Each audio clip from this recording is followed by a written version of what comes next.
Take a deep breath.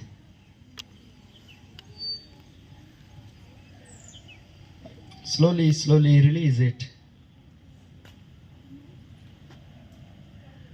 Again, repeat it. Release it. Open your eyes. Is there anything? Nothing. Is there anything? Nothing. Is there anything? Nothing. Then clap, go.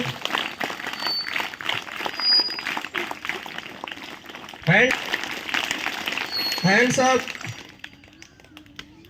Clap, go.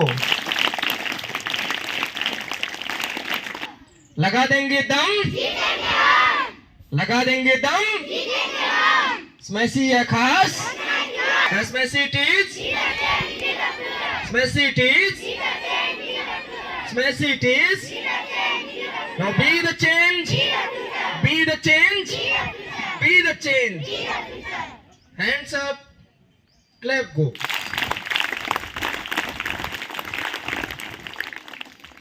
Thank you and now again, once again, thank you. और हंसते मुस्कुराते रहते हैं, ये तो बहुत अच्छा गुण है।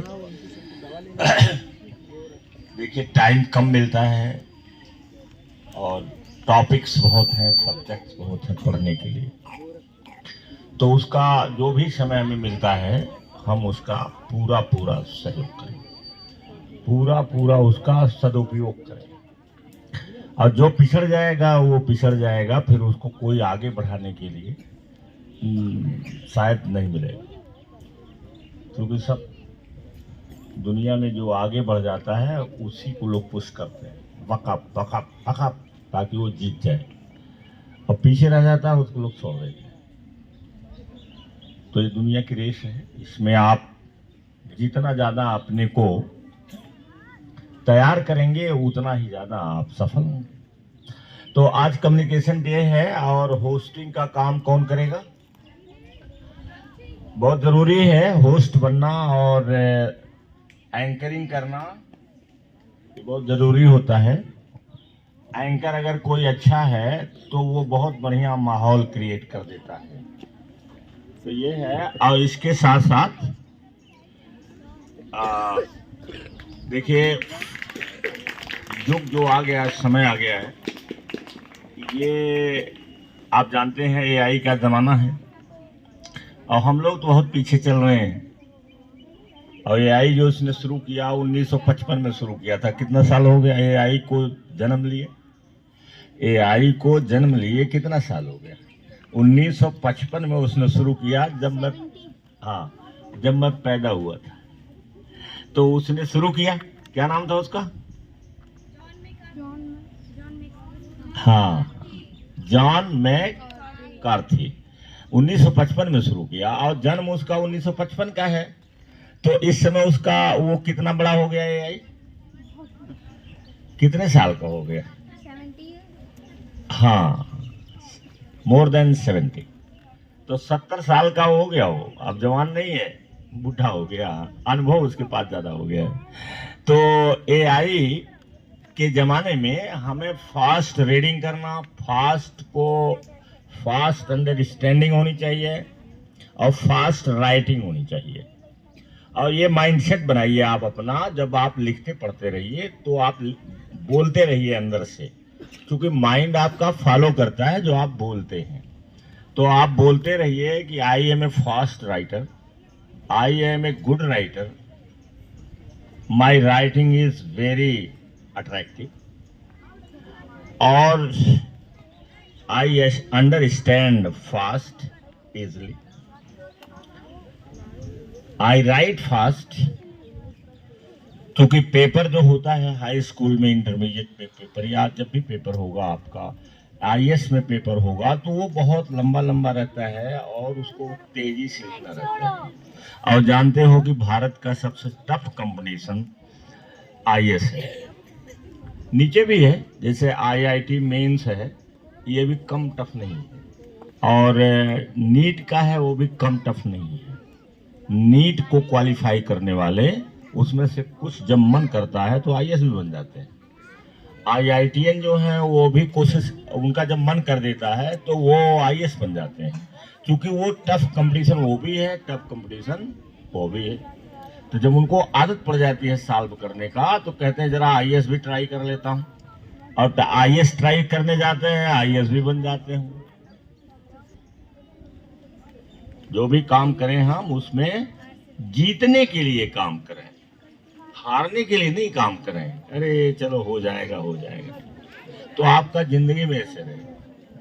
और बचपन में जो आदत पड़ जाती है वो फिर छूटती नहीं है, फिर आप वही रहते हैं जो बचपन में रहते हैं।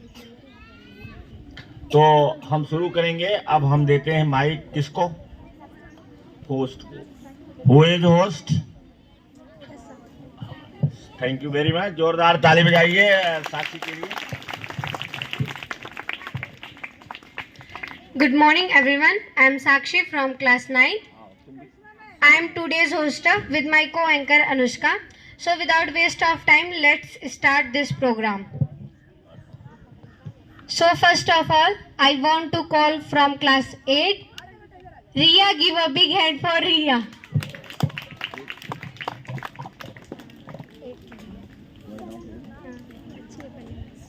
To all of you, my name is Riya.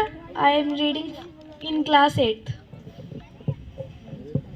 Once upon a time, there was a village called Ramnagar.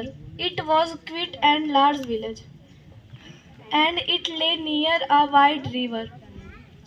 The land was rich and fertile, and the people who lived there were happy and wealthy. They had no enemies and lived peacefully. They troubled no one and no one troubled them. Thank you. Thank you Riya, thank you. अब देखिए, ये आप खुद अपने से करिए, अपने से सोचिए।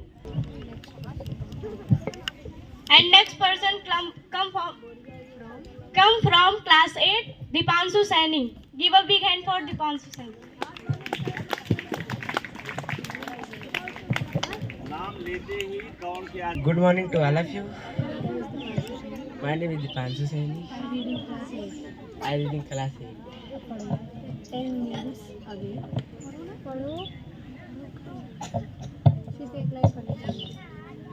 Te- 10 miles away from the village there was a town. Thank you.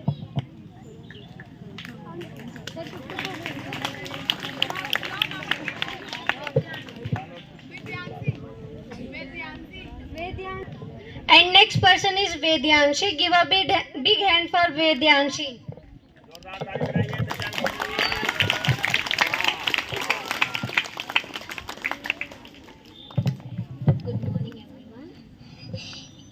Vedanshi मेरा नाम है।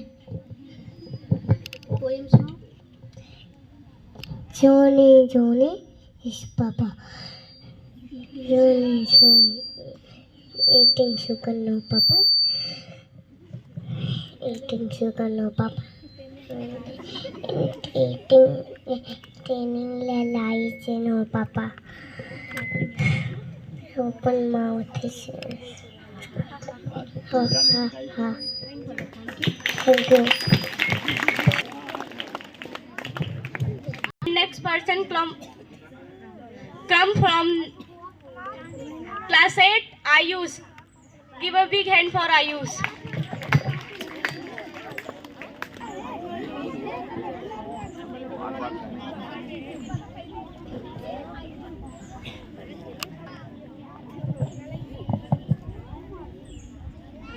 मंजिलें भी जिद्दियाँ, रास्ते भी जिद्दियाँ, आगे चलो क्या होता, क्योंकि हमारे हौसले भी जिद्दी।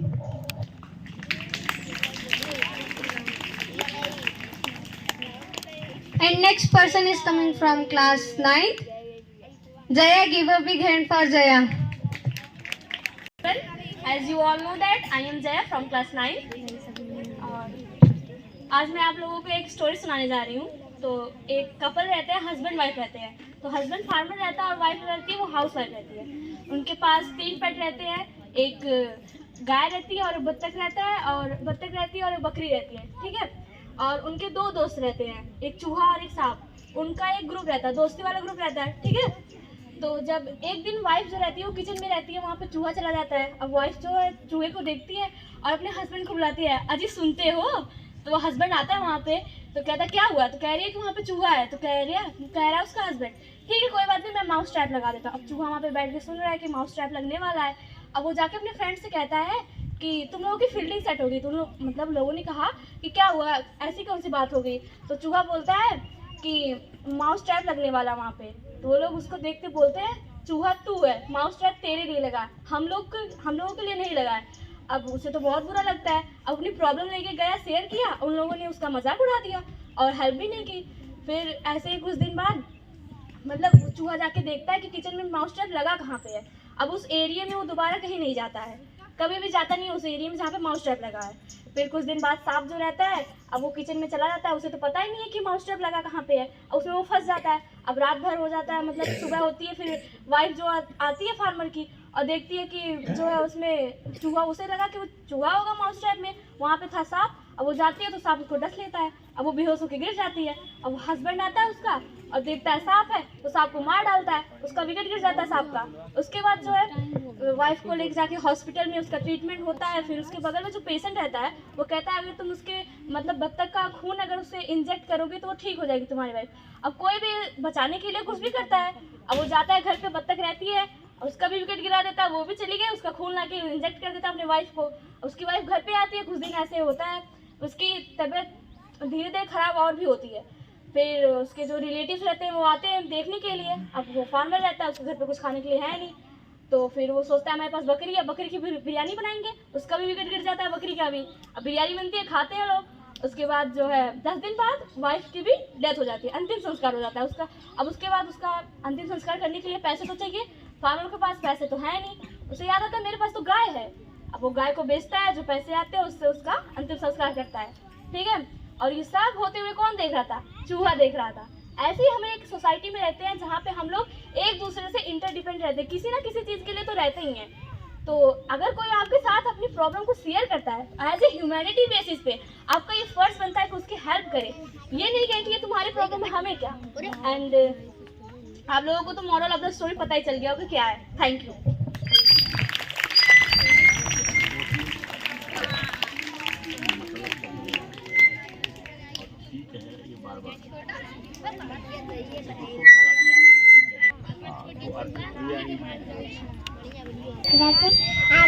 Class second. हमको कोई हरा नहीं सकता, हमको कोई हरा नहीं सकता, इस नसी पब्लिक स्कूल को कोई गिरा नहीं सकता। थैंक्स।